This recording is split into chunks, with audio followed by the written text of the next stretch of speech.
श्री विष्णु पुराण तृतीय अंश अध्याय 3 चतुर्युग अनुसार भिन्न भिन्न व्यासों के नाम तथा ब्रह्म ज्ञान के महात्म्य का वर्णन। श्री मैत्रेय जी बोले, हे भगवान, आपके कथन से मैं यह जान गया कि किस प्रकार यह संपूर्ण जगत विष्णु रूप है, विष्णु में ही स्थित है, विष्णु से ही उत्पन्न हुआ है तथा विष्णु के अतिरिक्त और कुछ भी नहीं है। अब मैं यह सुनना चाहता हूँ कि भगवान ने वेद व्यास रूप से युग युग में किस प्रकार वेदों का विभाग किया। हे महामुने, हे भगवान, जिस जिस युग में जो जो वेद व्यास तथा उनका तथा वेदों के संपूर्ण शाखा भेदों का आप मुझसे वर्णन कीजिए। श्री पराशर जी बोले, हे मित्रे, वेद रूप वृक्ष के सहस्त्र शाखा भेद हैं, उनका विस्तार से वर्णन करने में तो कोई भी समर्थ नहीं है, अतः संक्षेप से सुनो। हे महामुने, प्रत्येक द्वापर युग में भगवान विष्णु व्यास रूप से अवतीर्ण होते हैं और संसार के कल्याण के लिए एक वेद के अनेक भेद कर देते हैं। मनुष्य के बल, वीर्य और तेज को अल्प जानकर वे समस्त प्राणियों के हित के लिए वेदों का विभाग करते हैं। जिस शरीर के द्वारा वे प्रभु एक वेद के अनेक विभाग करते हैं, भगवान मधुसूदन की उस मूर्ति का नाम वेद व्यास है। जिस जिस मनवंतर में जो जो व्यास होते हैं, वे जिस जिस प्रकार शाखाओं का विभाग करते हैं, वह मुझसे सुनो। इस वैवस्वत मनवंतर के प्रत्येक द्वापर युग में व्यास महर्षियों ने अब तक पुनः पुनः 28 बार वेदों के विभाग किए हैं। जिन्होंने पुनः पुनः द्वापर युग में वेदों के चार चार विभाग किए हैं, उन 28 व्यासों का विवरण सुनो। पहले द्वापर में स्वयं भगवान ब्रह्मा जी ने वेदों का विभाग किया था। दूसरे द्वापर के वेद व्यास प्रजापति हुए। तीसरे द्वापर में शुक्राचार्य जी, चौथे में बृहस्पति जी व्यास हुए तथा पांचवें में सूर्य और छठे में भगवान मृत्यु व्यास कहलाए। सातवें द्वापर के वेद व्यास इंद्र, आठवें के वशिष्ठ, नवें के सारस्वत और 10वें के त्रिधामा कहे जाते हैं। 11वें में त्रिशिक, 12वें में भरद्वाज, 13वें में अंतरिक्ष और 14वें में वर्णी नामक व्यास हुए। 15वें में तर्यारुण, 16वें में धनंजय, 17वें में ऋतुंजय और तदंतर 18वें में जय नामक व्यास हुए। 19वें व्यास भरद्वाज हुए। भरद्वाज के पीछे गौतम और गौतम के पीछे जो व्यास हुए वे हर्य आत्मा कहे जाते हैं।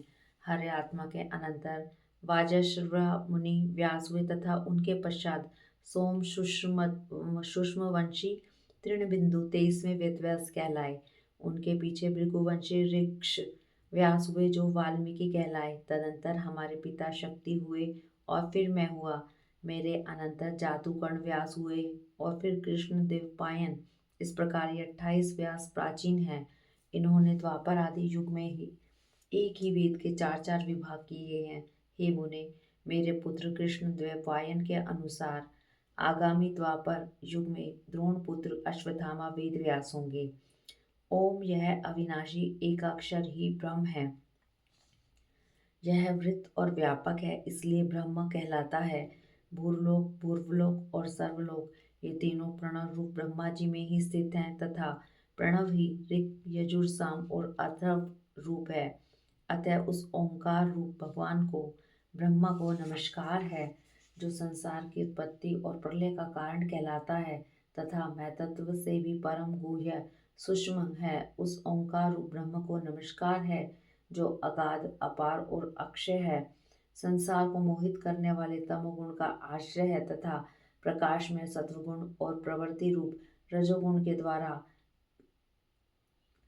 पुरुषों के भोग और मोक्ष रूप परम पुरुषार्थ का हेतु है, जो सांख्य ज्ञानियों की परम निष्ठा है, शम दम शालियों का गंतव्य स्थान है, जो अव्यक्त और अविनाशी है तथा जो सक्रिय ब्रह्म होकर भी सदा रहने वाला है, जो स्वयंभू, प्रधान और अंतर्यामी कहलाता है तथा जो अविभाग, दीप्तिमान, अक्षय और अनेक रूप है और जो परमात्मा स्वरूप भगवान वासुदेव का ही रूप है, उस ओंकार रूप पर ब्रह्म को सर्वदा बारंबार नमस्कार है। यह ओंकार रूप ब्रह्म अभिन्न होकर भी अकार, उकार और मकार से तीन भेदों वाला है। यह समस्त भेदों में अभिन्न रूप से स्थित है, तथापि भेद बुद्धि से भिन्न भिन्न प्रतीत होता है।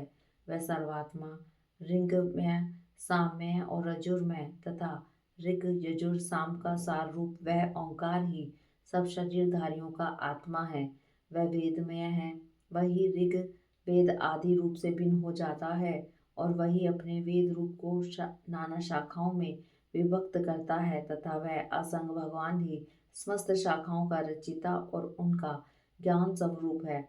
इति श्री विष्णु पुराणे तृतीयांशे तृतीय अध्याय।